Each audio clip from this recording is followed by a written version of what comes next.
Both can be accessed at the Midlands of South Carolina Black Nurses Association website. The website address will be sent in the chat and saved in the PowerPoint slides after tonight's event. I would now like to introduce my colleagues and presidents of Partnering South Carolina nursing organizations to give their welcoming remarks. I would like to start with the amazing Lisa Davis, president of the Midlands of South Carolina's Black Nurses Association. Good evening, and thank you, Reagan. Again, my name is Lisa Davis, and I am the president of the Midlands of South Carolina Black Nurses Association.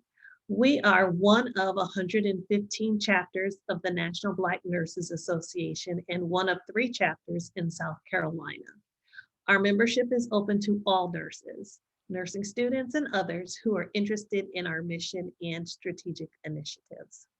Our chapter was chartered in 2019, and we are planning to launch a formal mentoring program this fall.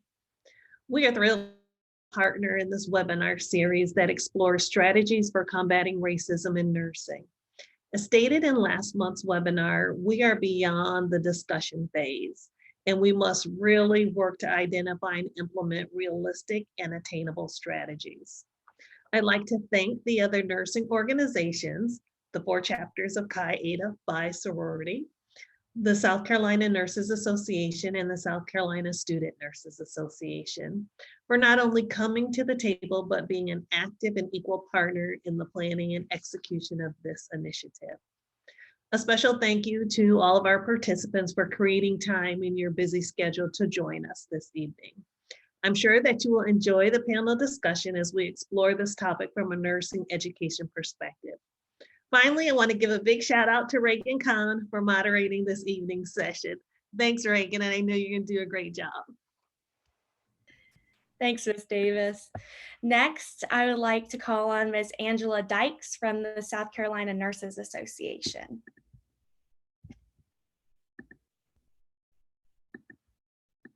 Oh, I'm sorry, there we go. Good evening, everyone. And we are so glad to be able to support the Midlands Black Nurses Association in providing these very necessary webinars. It is the South Carolina Nursing Association's position that we support all efforts to end racism. And, you know, we do follow, as nurses, we follow a code of ethics. And as nursing leaders, we have a responsibility to lead the change in this regard. Thanks again, Reagan, for giving us an opportunity to let everyone know, about what we're doing here, and you'll do a great job tonight. Thank you so much. Next, I would like to call on Ms. Leonora Bell, president of Delta Eta of Chi Eta Phi sorority.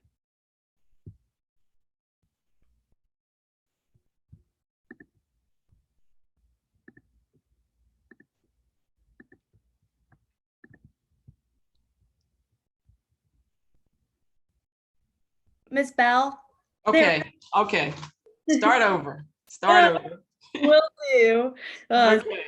All right. Ms. Leonora Bell, president of Delta Eta of Chi Eta Phi sorority. Thank you. Good evening, everyone. It's so good to see so many of you joining us this evening. I bring you greetings from the sorors and fratres of Delta Eta Chapter Incorporated of Chi Eta Phi Sorority Incorporated. We are one of 5 chapters in South Carolina. We are the only one in Columbia. And we are happy to have to be a part of this dynamic discussion tonight to gain knowledge and insight to be better equipped to help facilitate change. And thank you so much, Reagan, for moderating tonight. Thank you so much. Next is Ms. India Nelson, president of Phi Phi Chi Eta Phi sorority. Thank you, Reagan. Good evening, everyone. My name is India Nelson. Phi Phi chapter is located in Sumter, South Carolina, and we service Calhoun, Clarendon, Kershaw, Lee, and Sumter counties. We're just elated that you all are joining us again for our webinar. We also welcome the first-time attendees, And we hope everyone will gain knowledge to go back and make a change in their organizations. Thank you. Thank you, Ms. Nelson. I would like to introduce Ms. Dionne Meyers, President of Upsilon Phi Chi Eta Phi sorority.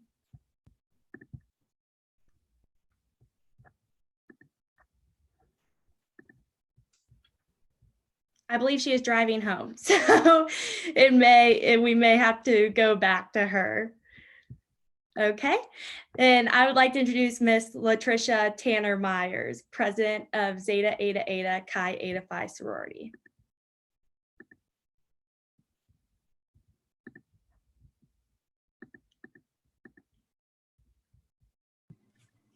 Reagan, I believe she was driving as well. Okay, no worries. We'll keep on trucking. Okay, well, thank you all so much for your welcoming remarks. It's been a pleasure to work with you, and I'm so grateful to learn from such impactful women. So from 6:15 to 6:40, we will have a panel discussion. We will have time for a Q&A at the end of the discussion, so please type any questions that you have in the chat box, and we will address them at the end of that discussion. It is my pleasure to introduce our panelists for tonight. I would like to start off by introducing Ms. Janice Lanham. She was our advisor for the South Carolina Student Nurses Association, and she's just amazing. She obtained her Bachelor's of Science and Master's of Science in Nursing from Clemson University, specifically a clinical nurse specialist in critical care. She is currently a senior lecturer at the Clemson University School of Nursing. She does everything. She conducts study abroad immersion programs for healthcare students and nurses in the Caribbean. She is a faculty advisor for Clemson's SNA, as well as Minority Association of Pre-Medical Students. And she has a yellow lab named Chase, and he is a certified pet therapy dog with South Carolina Dogs. And she resides in Seneca, South Carolina with her husband, and she has 2 adult children, both Clemson graduates. My University of South Carolina bones hurt. Next, I would love to introduce Miss Jeanette Andrews, Dr. Jeanette Andrews of the University of South Carolina College of Nursing. Dr. Jeanette Andrews has served as the Dean of the College of Nursing since January of 2013. Prior to coming to USC, she served as the Associate Dean for Research and Director of the Center for Community Health Partnerships at the Medical University of South Carolina, and as a department chair and faculty member at the Medical College of Georgia. As an alumna from the University of South Carolina's Nursing PhD program, Dr. Andrews has achieved success as a National Institutes of Health funded investigator for multiple community trials targeting cardiovascular risk reduction and tobacco control. She has authored over 200 publications and abstracts, has served as a national consultant, and contributes to multiple national task groups related to health and nursing. Dr. Andrews is a fellow in the American Academy of Nursing, a Robert Wood Johnson Nurse Executive Fellow, and an AACN Wharton Executive Fellow. Clinically, Dr. Andrews has a 28-year history of nursing, working in multiple areas, including medical surgical units, intensive care units, and primary care. She is also just the best dean ever at the University of South Carolina. So thank you for being here, Dr. Andrews. And last but not least is Brooklyn Gregg. She's a student nurse at the Central Carolina Community College. And we're so happy to have Brooklyn here. She is 23 years old. She graduated from the University of South Carolina Sumter with her associate's degree in science in 2019. She is currently a nursing student enrolled at Central Carolina Technical College in Sumter, South Carolina. This spring of 2021, she'll be entering her last semester of nursing school. She really enjoys the profession of nursing and the positive impact that we have on others as nurses. Upon completion of her program, she would love to work as a nurse in a local or nearby hospital and gain experience so that way she can pursue her bachelor's degree in nursing and ultimately become a travel nurse. She is grateful to be here, and we are even more grateful to have her. So those are our panelists, and I'm so excited to dive on in. So before we dive on in, the goal of today's webinar is to define structural racism in the context of nursing programs, as well as to identify strategies to dismantle racism in nursing programs. So because of this, I would like to invite everyone, before we ask questions, to write in the chat box how you personally would define structural racism in nursing education and programs. So just your own definition. While everybody is typing that in, I would like to just read the definition by Keith Lawrence and Terry Kelleher from the book Structural Racism.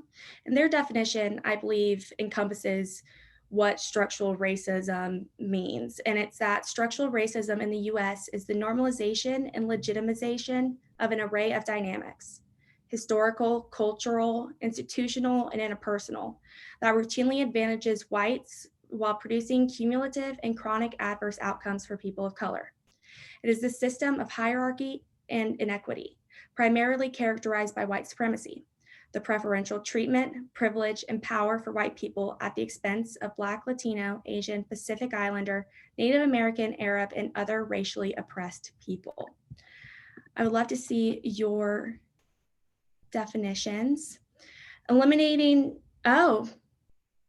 implicit bias among faculty, eliminating individuals as candidates for jobs, projects, programs, entrenched stereotype, lack of inclusive images in teaching. In most textbooks, the authors of any nursing theories are generally exclusively white. So it seems like it's just such a common occurrence. And that's why I'm so grateful for us shining light on that and doing what we can, identifying strategies to combat this. So I would love to jump on in and ask our panelists our first question for the night. I would love for you all to please describe your experiences and encounters as a dean, faculty member, student, as it relates to racism in nursing in the context of nursing education and academia.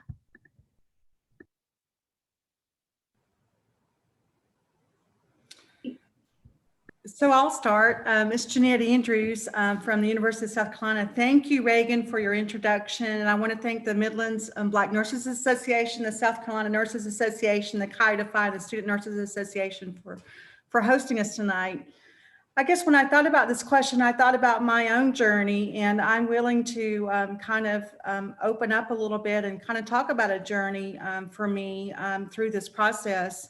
I guess I'll start with when I was a doctoral student about 20 years ago and a young nurse scientist. I was invited to an inner city school district to help with smoking cessation initiatives, and over time partner with women in public housing to help these communities to quit smoking. And as you know, about 95% of the residents in public housing in our region are African American.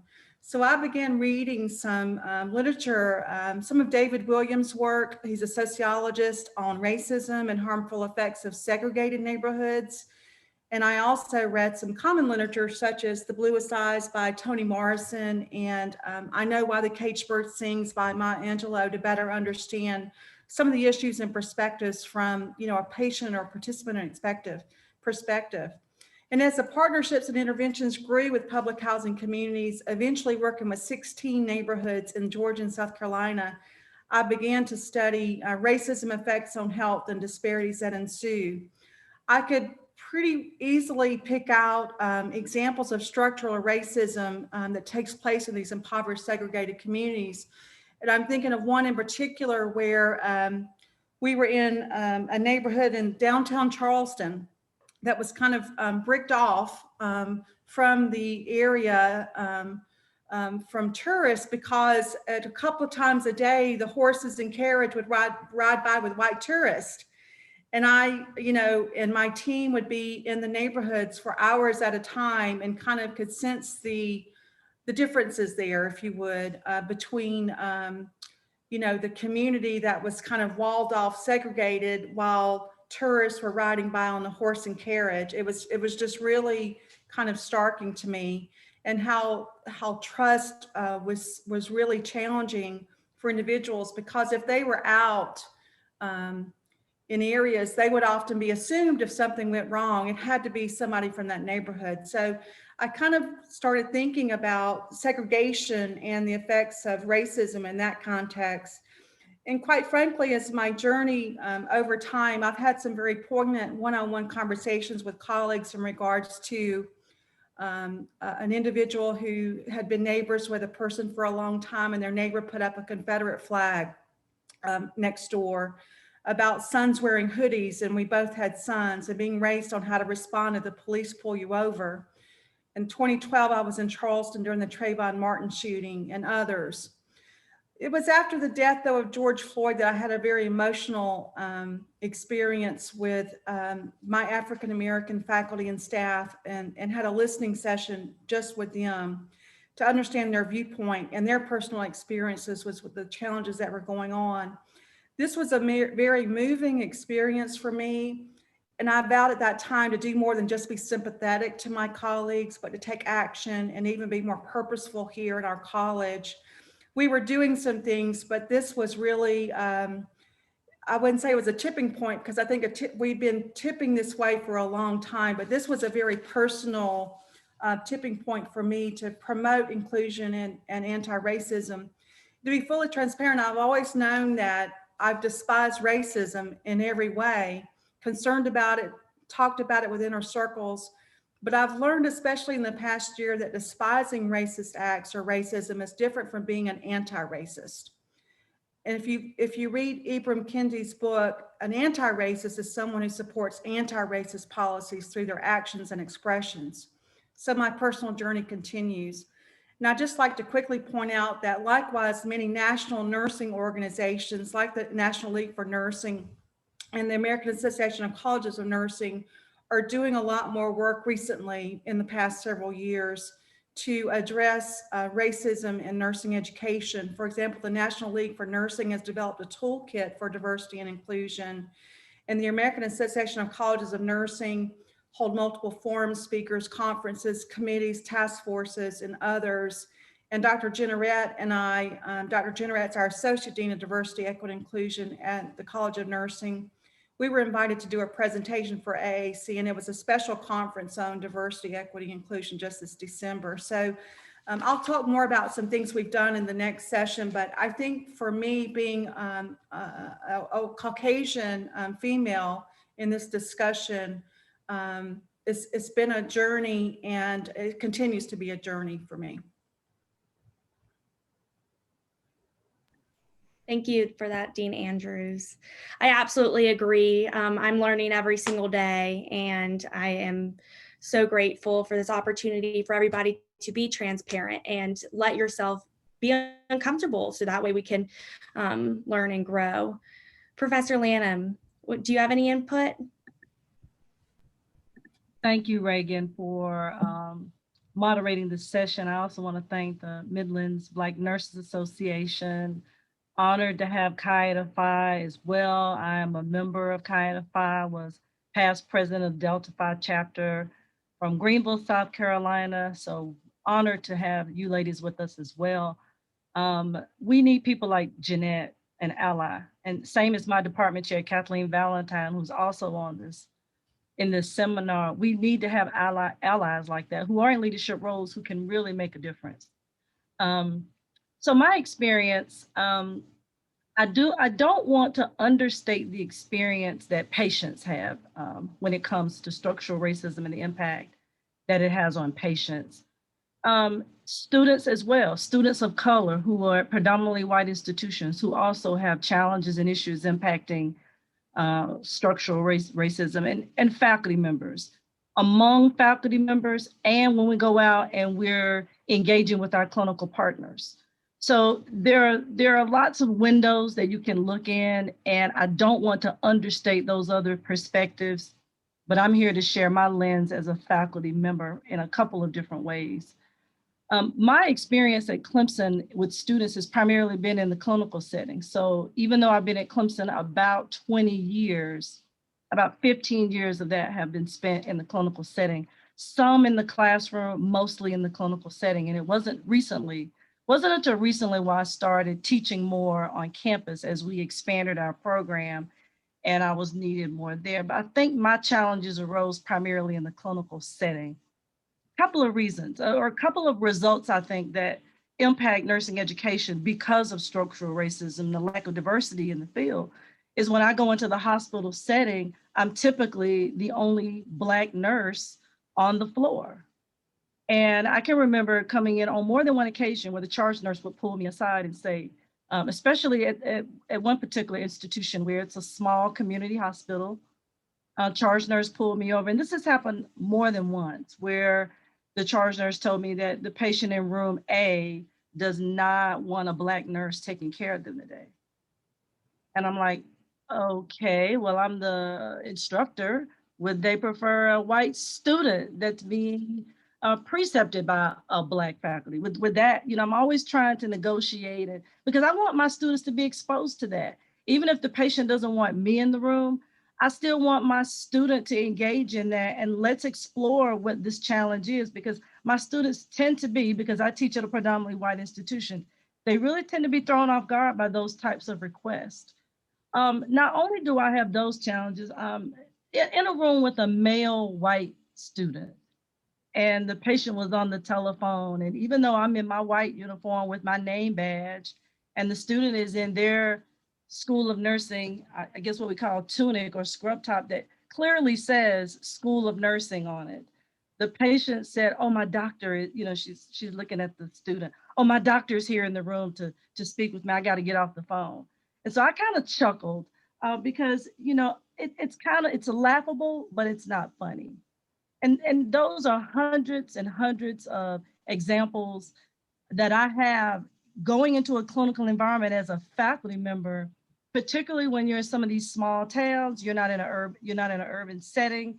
Even though I grew up in an urban setting in a primarily Black community, I didn't grow up feeling less than or unworthy to be a nurse, unworthy to be in a faculty position. But I would be made aware of that every time I stepped into the clinical unit that I was Black. And so that's a challenge for faculty members of color. And oftentimes we don't have anybody to talk about that to. I've probably worked at Clemson all this time, and I don't think I know I have not raised this issue with any of my leadership, because it's just something that I just kind of roll up, fold away, and have accepted as common. And a lot of these things that we deal with in the clinical setting are because of structural racism and the lack of diversity that we see in the clinical setting.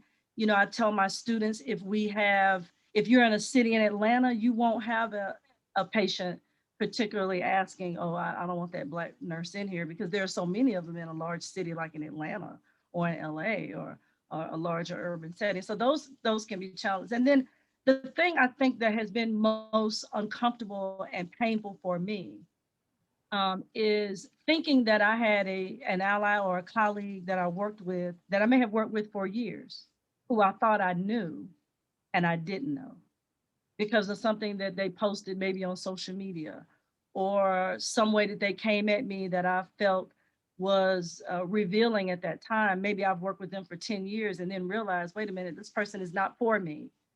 And I think that to me has probably been one of the most, I won't say because I'm pretty tough and it takes a lot to hurt me, but it certainly has given me pause to be able to come to the realization that someone who I have worked with for many years has come out. And a lot of that has happened with the previous administration, with a lot of the politicizing we've seen of race and culture and marginalized population in America. And so that to me has been one of the most challenging and the most painful things that I've experienced. And then also I am that kind of voice for the students of color. When they have issues in their classes, they tend to seek me out and share those experiences.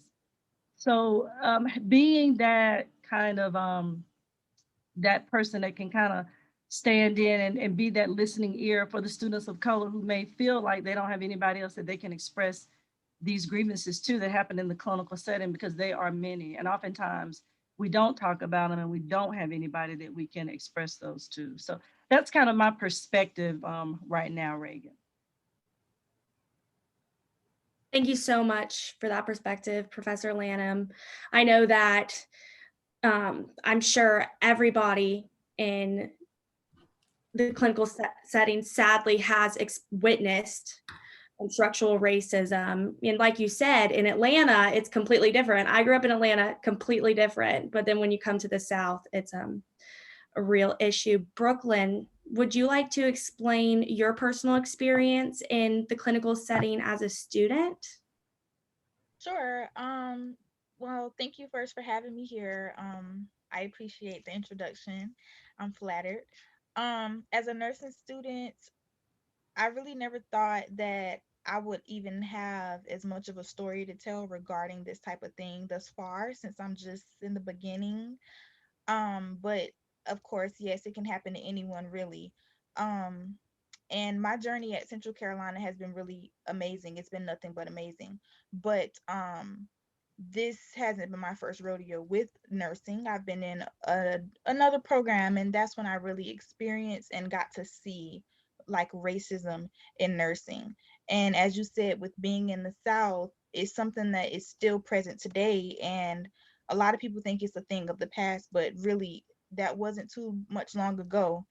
And it's really likely that in this profession, 50% of the time, if not more, as a student and a upcoming nurse, is something that we will encounter. And that's just my take on that question. Thank you, Ms. Gregg. Yeah, I would say definitely that it's still an issue everywhere, not just in the South, and especially in the nursing profession, like you said. So I would love to move on to the next question. What strategies have you all developed and implemented to reduce and minimize this issue? How can these strategies be shared and replicated by other deans, faculty, and students? So when you are in these situations, how do you respond? What would you recommend we respond with? I'll start out with that one, Reagan. So because I also teach in the classroom, what I did was I looked at AACN's Essentials of Baccalaureate Education to see like what's the focus for what we should be educating students on in the class. I thought it was important to begin to have these discussions with my students in the classroom setting prior to going to clinical, because in the past these scenarios just pop up and it wasn't something that we had talked about or prepared. So now I have integrated social determinants of health. I talk about marginalized populations, underserved populations, and begin to have some dialogue about those kinds of challenges that may impact our students in the clinical setting. Starting to lay that foundation or that layer of knowledge so they can understand historically why some of these scenarios occur. So opening up the dialogue, particularly, in my classes, I am the only person of color in the classroom amongst 50 to 60, Caucasian students. And so having those kinds of conversations can really begin to open that discourse up to talk about why do these things happen? What kinds of conversations do you need to have prior to going into that environment? So when you see them happen, you know how to handle those situations, because my students get thrown off guard. Now, I'm always on, so they typically can't see me off balance, but they get off balance more than I do because it's so outside of anything that they think about. So providing that foundation, and when I used to start teaching about racism and underserved populations and social determinants of health, students used to say, well, I don't see color. I don't see color. I treat everybody the same. And I'm like, so you can't see that I'm Black. I mean, I would just say that. So, I'm Black. Just staying Black in class is like, oh my gosh, she said Black. Just being direct and calling it what it is. I said, we really don't want to hear that anymore, that I don't see color. You have to see me. I want you to see me as an individual and understand that there may be an approach that you may have to take with me that you may not necessarily have to take with patients who don't look like me. And that's cultural competence. So I also introduced this notion, this concept of cultural competence and introduce strategies for what students need to do in order to be a culturally competent nurse.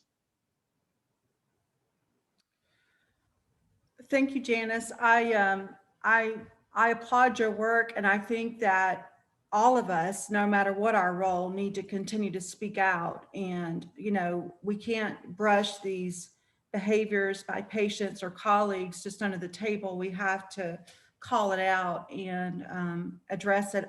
I guess I'll speak from an organizational level. We've been on a journey in our College of Nursing. I guess we started probably with a DEI committee about 5 years ago. And then in 2017, we made diversity, equity, inclusion or diversity and inclusion as our values. We redid our strategic plan. And so diversity and inclusion, we made it a priority by making it our values. And we do operate from our values in a lot of different ways. And we also threaded diversity and inclusion in each of our strategic planning and our goals. So our goals are people, our thematic areas are people and climate, education, research, practice, and policy. And to make things systematic versus anecdotal has been key in our journey by focusing on priorities and threading these priorities in everything that we do.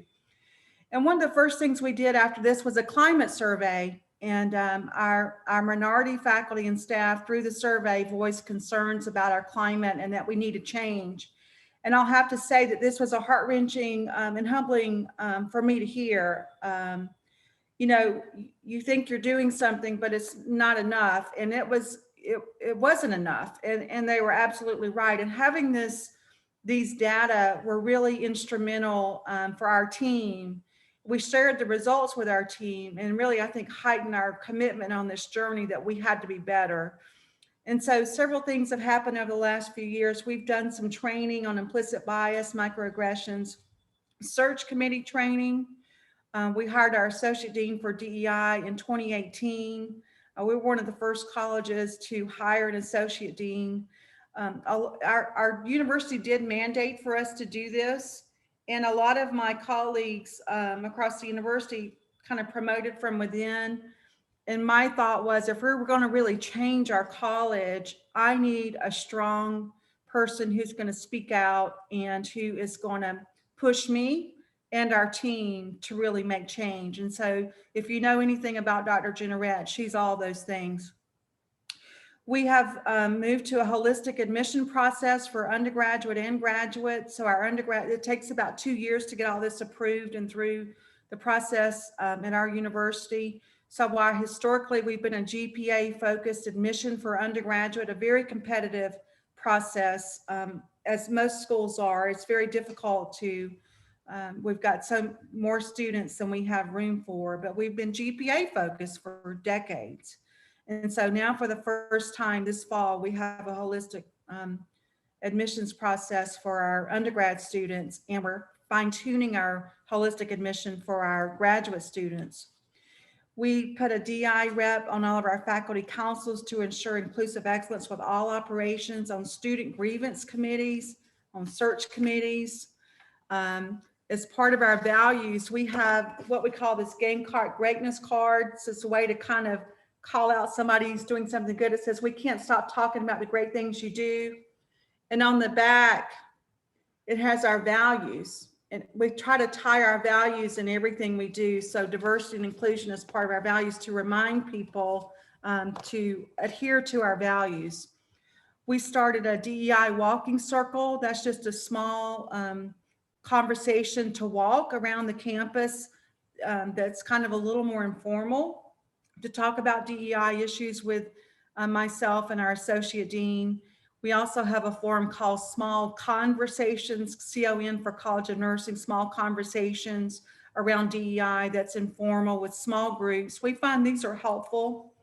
I think one of the challenges with that, and one of the challenges that I continue to see that I talk a lot about, is that we kind of have a choir, you know, but we've got to continue to reach the congregation. And so there's some thoughts about, you know, how do we continue to do that? And so we've done some things to address that.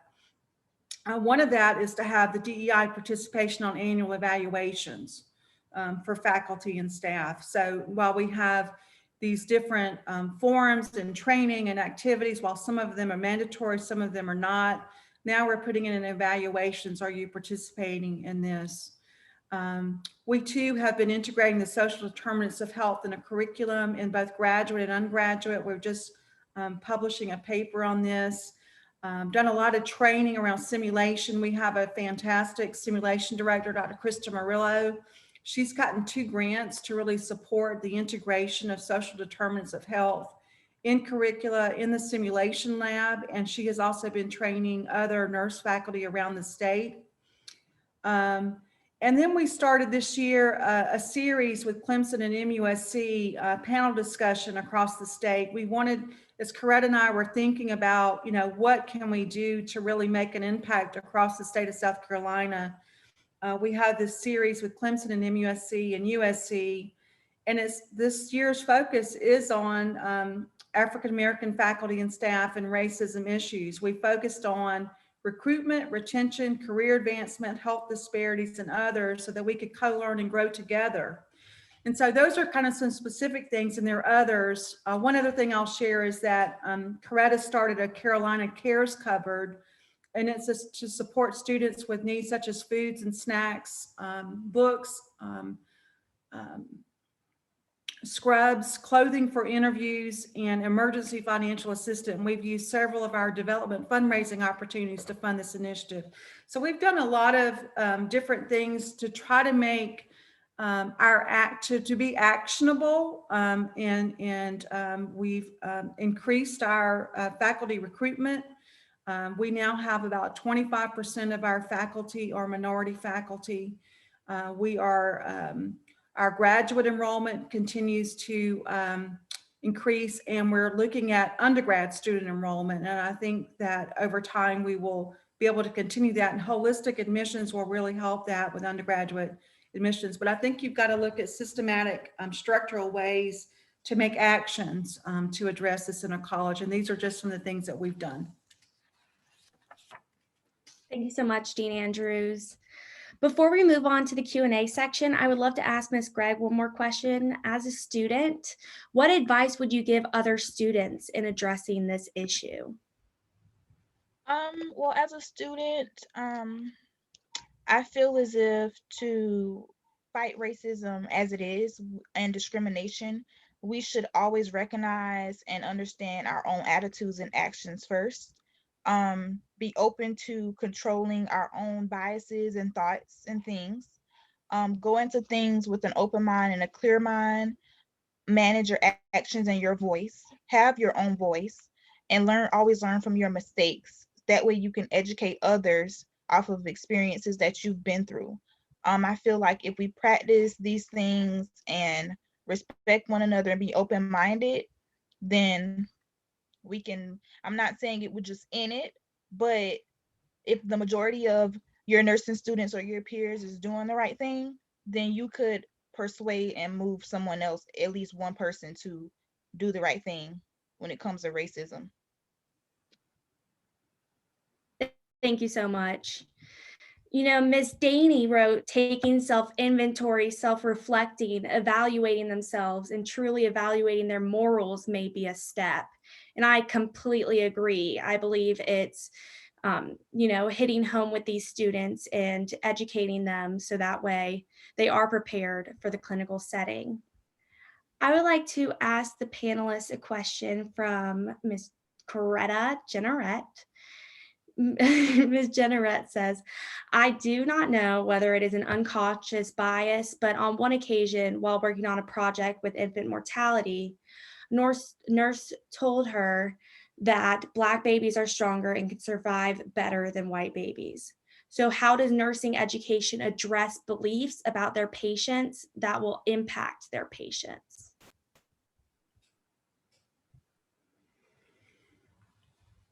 Well, I think we've got to address the evidence and try to untackle, where, these beliefs and address the true evidence. And because in actuality, our Black mothers and children are more likely to die.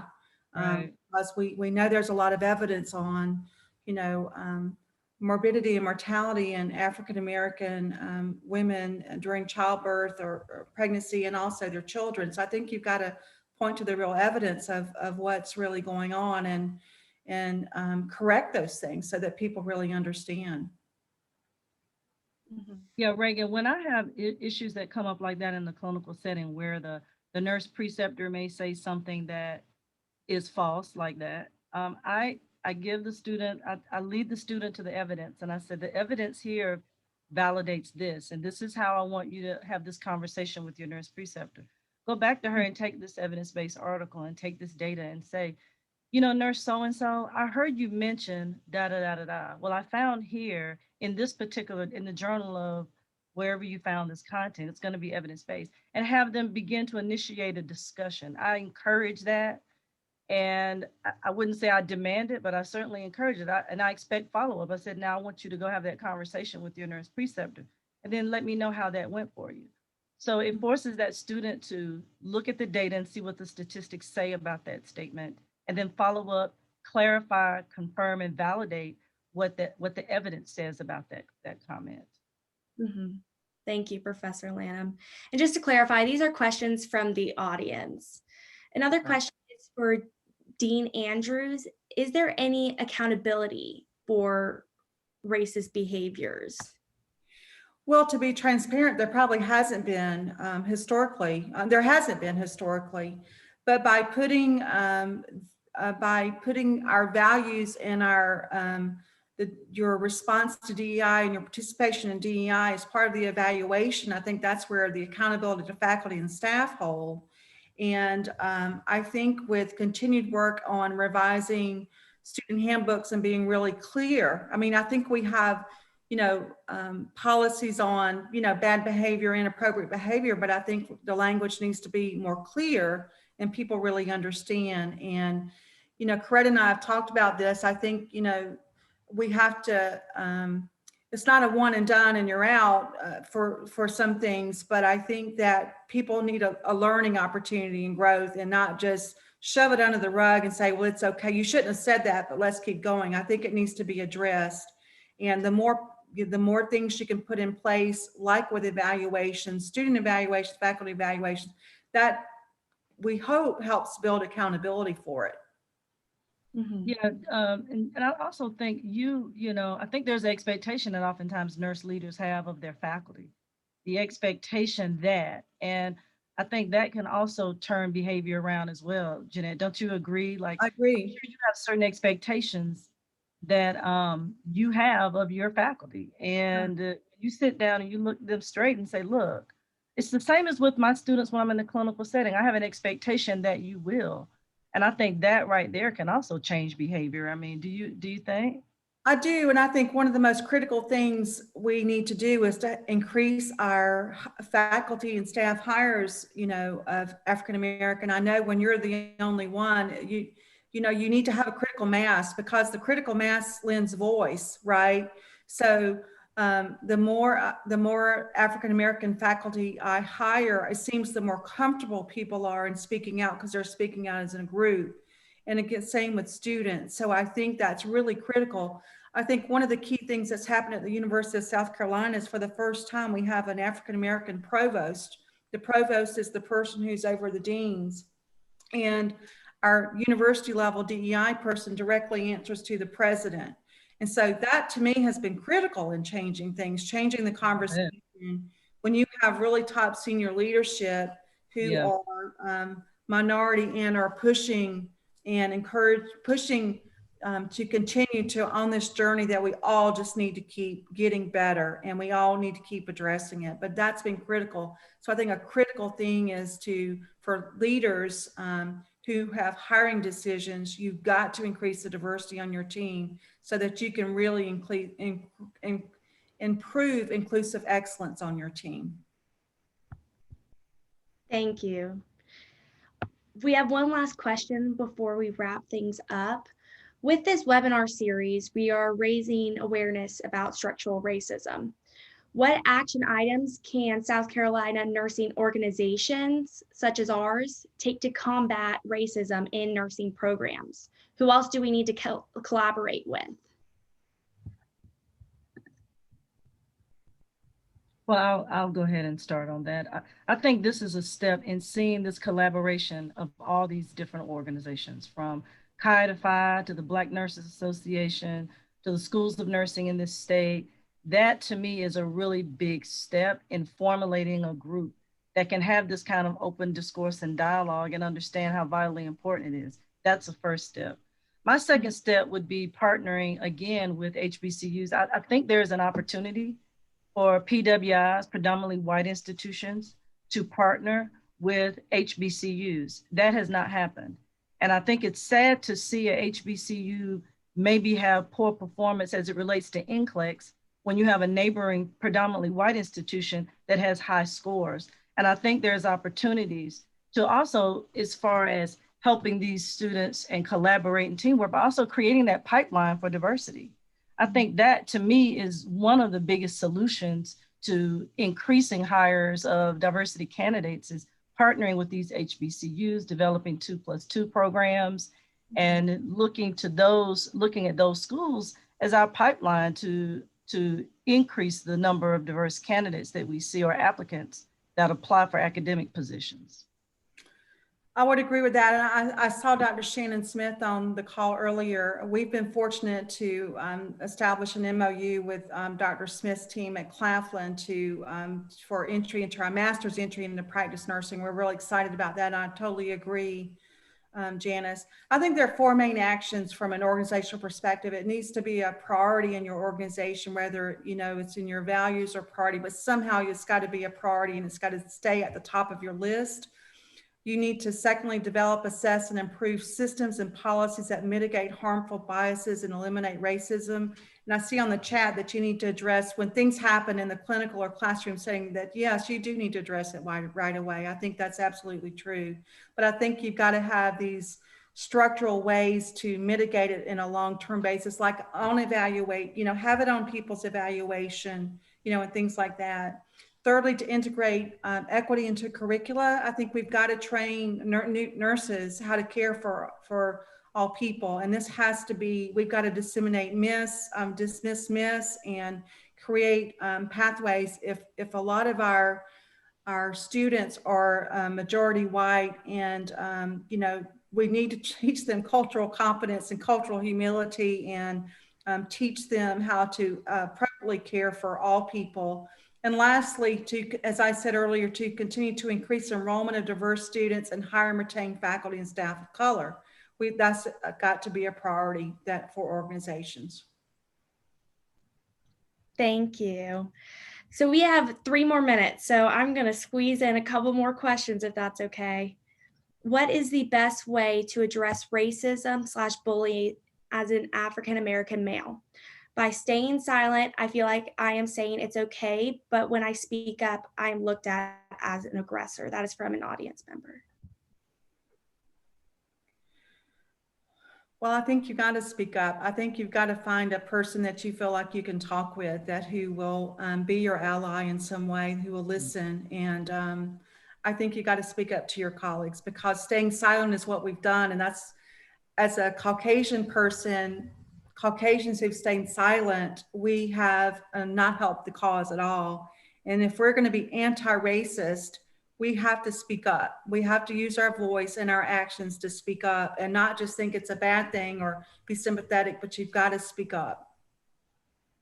Yeah, I would agree. Most schools, I know at Clemson, we have a chain of command, and I would recommend that you follow the chain of command and speak with someone in a leadership position that can help direct and guide you. Like in Clemson, a lot of the students, they trusted me and they would come to me, and then I would give them a direction to go to and a voice. Or at least help them share their voice. I didn't have to give them a voice. So I think it is important that we have the courage to speak up about that. Mm-hmm. And Ms. Canty in the chat said something that I agree, like you said, Professor Lanham, is that racism is everybody's problem, and everyone in nursing leadership needs to look at themselves and look at what they are doing to allow racism to continue to exist. I just thought that was great and I had to share. Last question real quick. Suggestions for handling backstage talk. When people are feeling like they're among people who will agree with them and they share harmful viewpoints and values because they believe those people will agree with them. How would you recommend we combat that? This is a challenge that comes up within any group of people, but this commenter has experienced it as white faculty and floor nurse. How would you recommend we speak up?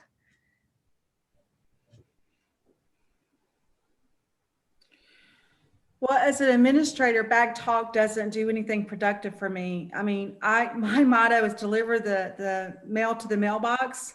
And so if you're not delivering that message to people who can help address it, then it's not going to go anywhere. So, and if you don't have a safe place administratively to go to have that message, then we've got some big work to do in the organization, right? And so I think, you know, we've got to continue as deans, we're pushing each other to continue this journey. And, you know, I'm pushed every day. I'm certainly not, you know, an expert here, but what I am doing is trying. You know, I'm authentically putting myself out there, saying that I'm really working on this and making these actions because I'm trying. I make missteps, I make mistakes, but I think if you don't put yourself out there and take some leadership and do this, then you're never going to grow or you're never going to change. And so it's a journey, and I don't think there's an end point to this journey. The journey is going to continue. But if you don't, there is a risk. There is, excuse me. Go ahead.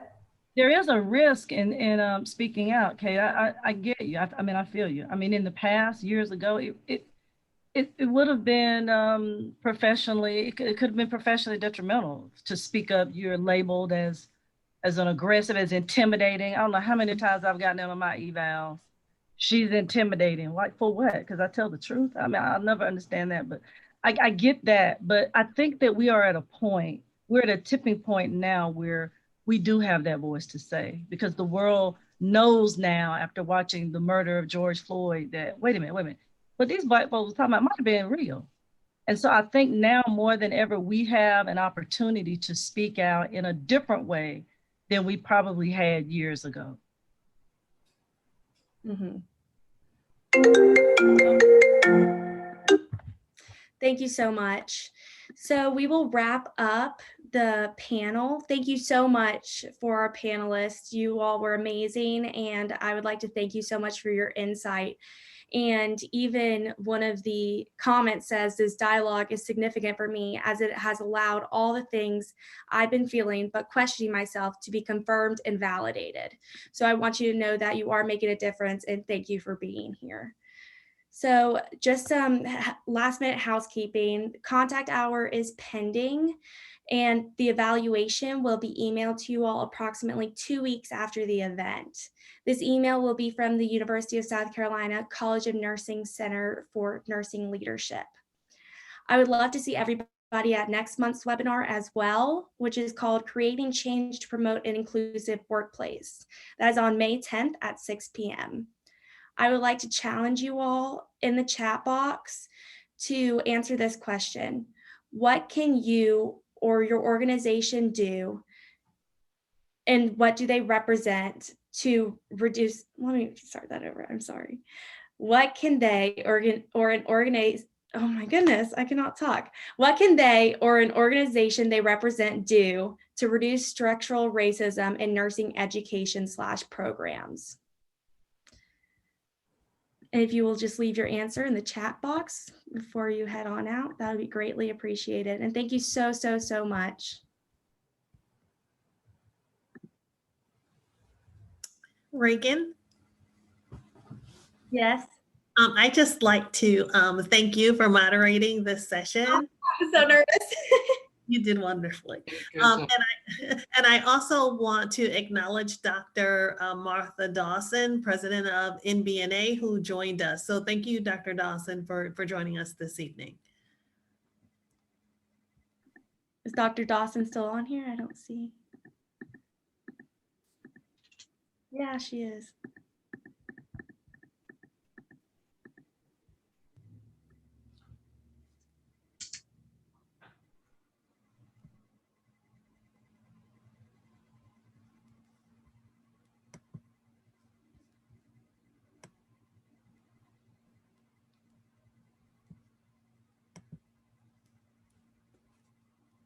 These answers are great in the chat.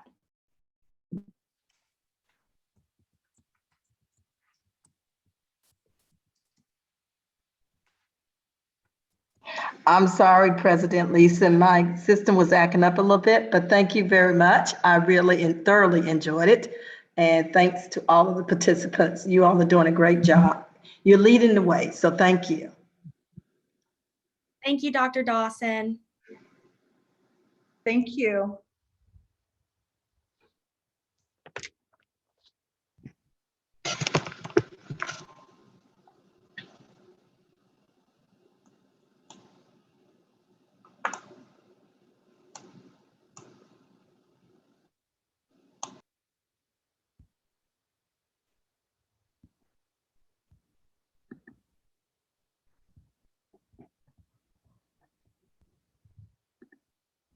Looks like everybody's funneling out.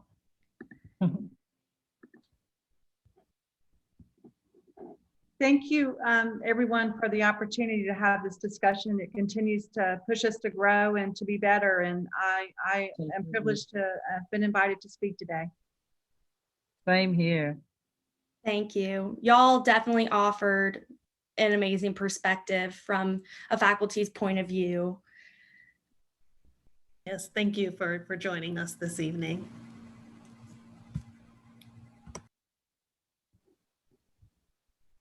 Okay, I believe I'm going to